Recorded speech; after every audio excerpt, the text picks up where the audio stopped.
नमस्कार दोस्तों, study with Rajesh Maurya के यूट्यूब चैनल पे आपका स्वागत है। तो आज आप सबके लिए हम लेकर आए राइस कल्टीवेशन पार्ट 2। हमने आप सबको जो पहला लेक्चर था उसको हमने आप सबको प्रोवाइड करा दिया था धान की खेती के बारे में। तो ये जो हम आप सबको पढ़ा रहे हैं समझ लीजिए एकदम एक पूरा आप सबको पूरा डिटेल से अच्छे से बताया जा रहा है। तो जितने भी स्टूडेंट हमारे इस यूट्यूब चैनल को देख रहे हैं, आप इस वीडियो को ज़्यादा से ज़्यादा लाइक शेयर और सब्सक्राइब जरूर करिए और कमेंट बॉक्स में ज़रूर बताया करिए कि आप सबको ये लेक्चर कैसा लग रहा है। क्योंकि ये जो लेक्चर हमारा प्रोवाइड कराया जा रहा है ये आप सबका समझ लीजिए 2 से 3 किताबों का निचोड़ है। समझ लीजिए एक बहुत ही महत्वपूर्ण बिंदु है जो समझ लीजिए कंपटीशन यानी किसी भी एग्रीकल्चर कंपटीशन की दृष्टि से बहुत ही महत्वपूर्ण माना जा रहा है। तो सभी स्टूडेंट्स से हमारा यही रिक्वेस्ट है कि जितने भी स्टूडेंट इस वीडियो को देख रहे हैं आप ज़रूर अपने दोस्तों को शेयर करिए और सब्सक्राइब, अगर आप सबको वीडियो अच्छा लगे तो लाइक और सब्सक्राइब और कमेंट जरूर करिए। आप सबको हमने चैनल का नाम बता दिया, study with Rajesh Maurya agriculture की सभी परीक्षाओं है। जैसे हमारे बीएससी एग्रीकल्चर या हार्टिकल्चर या जो फॉरेस्ट्री जितने भी सेमेस्टर के स्टूडेंट होते हैं या जैसे एग्रीकल्चर से संबंधित अगर हम पेपर देने जाते हैं, एमएससी का पेपर देने जाते हैं या कोई भी जैसे हमारी वैकेंसी आती है जैसे यूपीपीसीएस है, आईबीपीएस एओ की वैकेंसी आती है, टीजीपीटी पीजीटी ये सब वैकेंसी आती है। जो अभी हाल ही में आप सबको पता है कि यूपीपीसीएस की 564 वैकेंसी निकाली और 120 वैकेंसी और आई हैं जो हमारी एग्रीकल्चर स्टूडेंट के लिए। जो 120 वैकेंसी न्यू आई वो समझ लीजिए एमएससी जो स्टूडेंट किए हैं उनके लिए वो उस फॉर्म को सभी अप्लाई कर सकते हैं। तो चलिए हम आगे देखते हैं। आज हमारा लेक्चर नंबर 2 है, तो आप हमारे इस चैनल को ज़रूर आप सब्सक्राइब करिए और कमेंट बॉक्स में ज़रूर बताइएगा ये लेक्चर कैसा आप सबको लगा है। तो हमने ये लास्ट क्वेश्चन जो आप सबको बता दिया था कि हाईएस्ट प्रोडक्शन वहाँ तक बता दिया था। आप सबको हमारा पिछला वीडियो देखने के लिए हमारे यूट्यूब चैनल के प्लेलिस्ट में जाकर जो पिछला लेक्चर है यानी जो राइस कल्टीवेशन के बारे में उसको देख सकते हैं। अब आज हम यहीं से आगे देखते हैं ओरिजिन प्लेस ऑफ राइस यानी धान का उत्पत्ति स्थान। ये आप सबको उन दोनों लैंग्वेज में हिंदी और इंग्लिश दोनों लैंग्वेज में प्रोवाइड कराएंगे।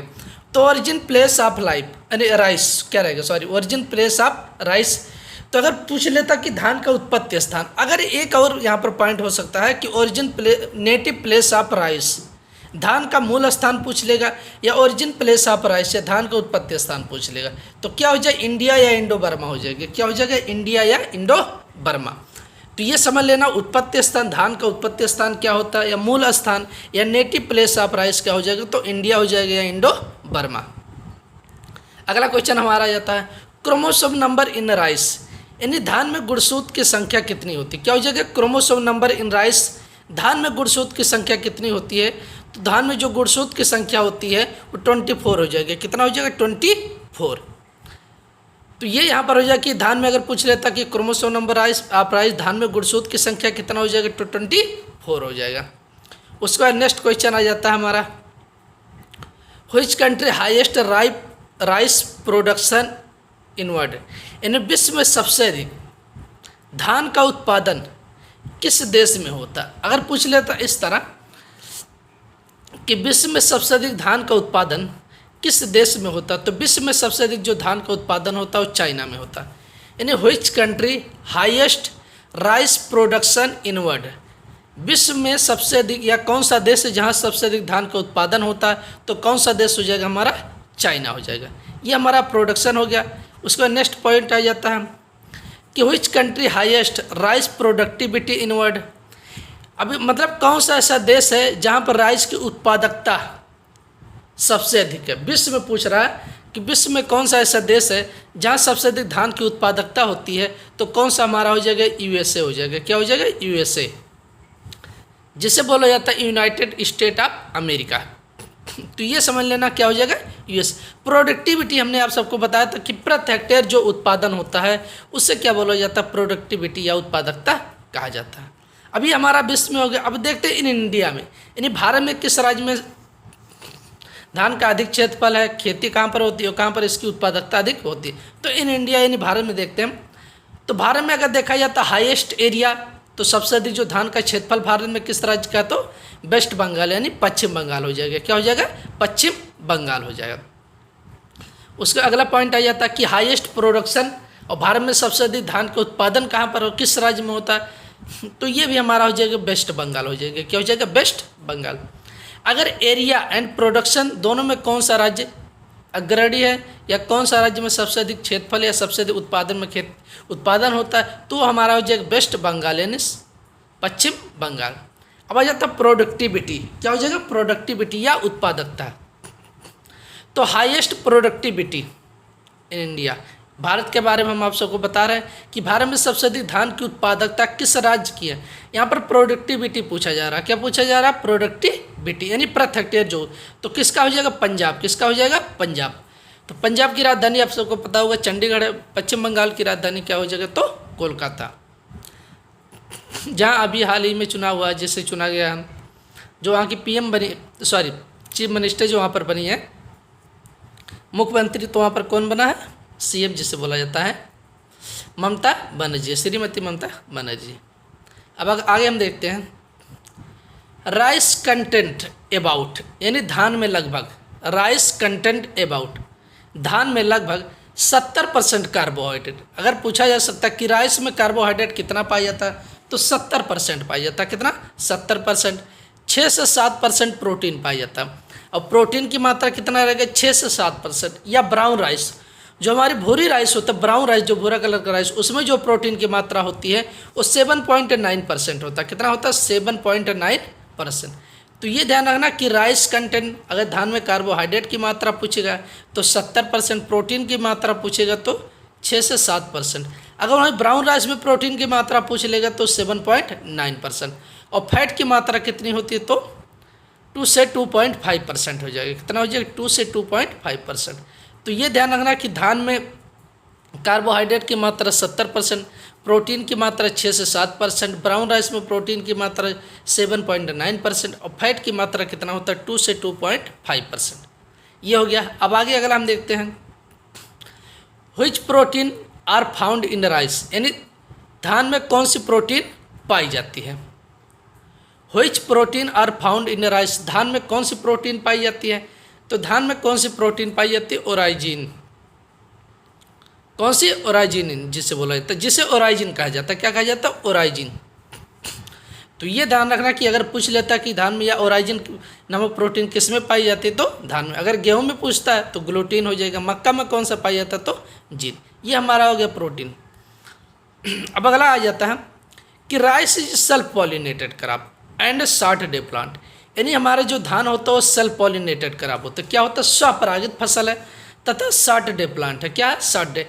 जो हमारा शॉर्ट डे, लॉन्ग डे, इन सभी के बारे में एक आप सबको हम वीडियो जरूर उपलब्ध कराएंगे कि जो हमारे प्लांट जो इनमें देखा, शॉर्ट डे प्लांट कैसे होते हैं, लॉन्ग डे प्लांट क्या होते हैं और कैम प्लांट। तो इन सबको कैसे हम देख कर प्राप्त, यानी कैसे हम इसको पहचान सकते हैं, तो इसके बारे में आप सबको जरूर हम एक वीडियो के माध्यम से उपलब्ध कराएंगे। उसके बाद अगला पॉइंट आ जाता है कि राइस कंट्रीब्यूट्स, यानी धान का योगदान है 43% of total food grain production, 43% of total food grain production and 46% of total serial production. यानी भारत में अगर देखा जाता है कि जितना भी फूड ग्रेन का उत्पादन होता है उसमें धान का कितना percent, total food grain production, Bharat में जितना भी फूड ग्रेन का उत्पादन होता है, जो हमारे खाद्य पदार्थ होती हैं उनका जो उत्पादन होता है उसमें 43% धान का योगदान होता है। और जितने भी सीरियल्स का उत्पादन होता है, अनाज वाली फसलों का उत्पादन होता है, उसमें 46% धान का योगदान है। कितना परसेंट योगदान है? 46% उसमें धान का योगदान है। तो ये समझ लेना कि राइस कंट्रीब्यूशन, यानी धान का जो हमारा धान का योगदान है 43% of total food grain production, जो कुल धान का उत्पादन होता है, उस कुल जो हमारा फूड ग्रेन का उत्पादन होता है उसमें 43% हमारा किसका होता है? धान का योगदान होता है। और जितने भी सीरियल्स जो अनाज वाली फसलों का उत्पादन होता है उसमें 46% धान का योगदान होता है। ये हमारा question.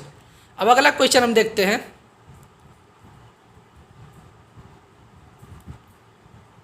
Rice inflorescence is known as, क्या हो जाएगा? Rice inflorescence is known as, यानी धान के पुष्पक्रम को क्या कहा जाता है? तो राइस धान के पुष्पक्रम को क्या कहा जाता है? तो पेनिकल कहा जाता है। क्या कहा जाता है? पेनिकल। तो ये क्वेश्चन काफ़ी महत्वपूर्ण, कई बार एग्जाम में पूछा भी गया कि rice inflorescence is known as, धान के पुष्पक्रम को क्या कहा जाता है? तो पेनिकल कहा जाता है। उसके बाद अगला आ जाता है टेस्ट वेट ऑफ राइस, धान का टेस्ट वेट कितना होता है? क्या हो जाएगा, टेस्ट वेट ऑफ राइस या धान का टेस्ट वेट कितना होता है, तो 25 ग्राम होता है। कितना होता है, 25 ग्राम। अब यहाँ पर आप सबको टेस्ट वेट और सीड इंडेक्स दो पूछे जाते हैं कभी कभी, तो दोनों के बारे में हम आप सबको बताएंगे। अब व्हाट इज टेस्ट वेट क्या होता है, वेट ऑफ 1000 यानी weight of 1000 grain is called, यानी 1000 दानों के भार को टेस्ट वेट कहा जाता है। क्या कहा जाता है, 1000 दानों के भार को टेस्ट वेट कहा जाता है। तो जो हमारे छोटे यानी स्मॉल ग्रेन होते हैं, ये नहीं कि बड़े बोल्ड नहीं, स्मॉल क्या रहेगा, स्मॉल साइज के जो ग्रेन होते हैं, जैसे गेहूं हो गया, धान हो गया, ज्वार हो गया, बाजरा हो गया, इस सभी के निकाला जा सकता है टेस्ट वेट। तो 1000 दानों के भार को हम टेस्ट वेट कहते हैं। जैसे किसी अगर हम धान का 1000 दाना ले लेते, ग्रेन लेते, उसको तौलने पर, भार करने पर जो वेट निकलता तो उससे क्या बोला जाएगा, टेस्ट वेट बोला जाता। तो वही राइस का टेस्ट वेट कितना होता है, 25 ग्राम, 1000 दानों का भार 25 ग्राम। और सीड इंडेक्स क्या होता है, वेट ऑफ 100 ग्रेन सीड, यानी 100 दानों के भार को क्या कहा जाता है, सीड इंडेक्स कहा जाता है। क्या कहा जाता है, सीड इंडेक्स। तो ये ध्यान रखना कि 100 दानों के भार को क्या कहा जाता है, सीड इंडेक्स कहा जाता है। और 1000 दानों के भार को क्या कहा जाता है, टेस्ट वेट कहा जाता है। अब rice is a diploid crop, यानी राइस जो होता है डिप्लॉयड क्रॉप होता है, ये समझ लीजिए, क्योंकि इसमें क्रोमोसोम नंबर कितना होता है, 24 होता है। तो राइस जो होता है हमारा डिप्लॉयड क्रॉप यानी द्विगुणित फसल है। अगला हमारा आ जाता है राइस इन्फ्लोरेसेंस नंबर ऑफ स्टेमन, यानी धान में पुंकेसर की संख्या के, धान के पुष्करम होते हैं, इन्फ्लोरेसेंस जो होते हैं, राइस इन्फ्लोरेसेंस यानी धान के पुष्करम में नंबर ऑफ स्टेमन्स यानी पुंकेसर की संख्या कितनी पाई जाती है, तो 6 पाई जाती है। कितनी पाई जाती है, 6 पाई जाती है। तो ये ध्यान रखना, अगर पूछा जा सकता है राइस इन्फ्लोरेसेंस नंबर ऑफ स्टेमन, तो कितना हो जाएगा, 6 हो जाएगा। मतलब धान के में ऐसा भी हमें हो सकता है कि धान में पुंकेसर की संख्या कितनी होती है, हिंदी में पूछ सकता है, या राइस नंबर ऑफ स्टेमन कितना होता, तो कितना हो जाएगा, 6 हो जाएगा। हिंदी में से क्या कहा जाता है कि धान के पुष्करम कुल कितने पुंकेसर पाए जाते हैं, तो 6। अब अगला पॉइंट आ जाता है stem of rice is called, धान के तने को क्या कहा जाता है, स्टेम ऑफ राइस जो धान का तना होता है उससे क्या कहा जाता है, कुलुम कहा जाता है। क्या कहा जाता है, कुलुम कहा जाता है। तो ये ध्यान रखना, अगर पूछ लेता कि धान के तने को क्या कहा जाता है, तो कुलुम कहा जाता है। अगला पॉइंट हमारा आ जाता है कि राइस फील्ड सब emergence in 5 centimetre deep water during reproductive and grain formation stage beneficial. ये जो हमारा नेट का परीक्षा होता है 2001 में, उसमें ये पूछा गया था। तो राइस जो फील्ड होती है उसमें जो निकलते समय, यानी जो हमारे राइस की फील्ड जो उसमें ग्रेन यानी जो उसमें हमारे कलिकाएँ निकलते समय क्या होता है, रिप्रोडक्टिव, जो उसमें शाखाएँ निकलती है, क्या जो अलग से उसकी नई नई शाखाएँ निकलती हैं, तो 5 सेंटीमीटर डीप वाटर, 5 सेंटीमीटर जो होता है गहरा, यानी 5 सेंटीमीटर गहराई पे जल, रिप्रोडक्टिव मतलब उसके जनन के लिए लाभदायक होता, एंड ग्रेन फार्मेशन स्टेज मतलब अगर जो कल्ले निकलते धान में उस समय अगर 5 सेंटीमीटर पानी तो भी उसके लिए लाभदायक होता। अगर धान में ग्रेन फार्मेशन अगर दाना बन रहा तो उस समय अगर 5 सेंटीमीटर वाटर उसमें भरा हुआ डीप मतलब 5 सेंटीमीटर पानी भरा हुआ, तो ये दोनों अवस्थाओं के लिए 5 सेंटीमीटर पानी भरा तो वो बहुत ही लाभदायक होता है। तो यही राइस फील्ड सब emergence in 5 centimetre deep water during the reproductive and grain formation stage is beneficial, मतलब लाभदायक होता है। जब दाना बनता है उसमें जो कल्ले निकलते उस समय अगर 5 सेंटीमीटर वाटर इसमें है तो वो राइस यानी धान के लिए लाभदायक होता है। अब अगला पॉइंट आ जाता है rice grain relatively rich in lysine, यानी धान का जो दाना होता है उसमें जो अधिक मात्रा में क्या पाया जाता है, लाइसिन पाया जाता है, which is 4% of total protein fraction, जिसे बोला जाता है अंश, फ्रैक्शन यानी अंश। तो टोटल जो प्रोटीन पाया जाता है धान में उसका 4% जो होता है उसमें क्या पाया जाता है, तो 4% जो हमारा लाइसिन नामक प्रोटीन पाई जाती है। कौन सी लाइसिन पाई जाती है, या पूछा जा सकता है कि rice grain relatively rich source of किसका, तो लाइसिन का अच्छा स्रोत होता है। तो टोटल जो प्रोटीन पाया जाता है उसका 4% जो होता है क्या उसमें लाइसिन पाया जाता है। तो ये ध्यान रखना राइस का ग्रेन किसका अच्छा स्रोत होता है, लाइसिन का। तो टोटल जो प्रोटीन होता है उसका 4% लगभग धान में लाइसिन पाई जाती है। अगला पॉइंट आ जाता है the gene responsible for dwarfness, यानी धान में बौनेपन का कारण क्या होता है या बौनेपन के लिए क्या उत्तरदायी होता है। तो अगर पूछा कि धान में बौनेपन वाला जीन क्या होता है, कौन सा जीन जो होता है बौनेपन के लिए उत्तरदायी होता है धान में, तो डीजी उजीन हो जाएगा। कौन सा हो जाएगा? डीजी उजीन।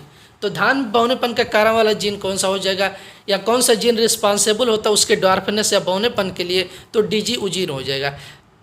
तो ये पूछा जा सकता है, इसके पूछने का तरीका कई तरह आ सकता है कि धान में बौनेपन के कारण वाला जीन क्या हो जाता है, तो डीजी उजीन हो जाएगा।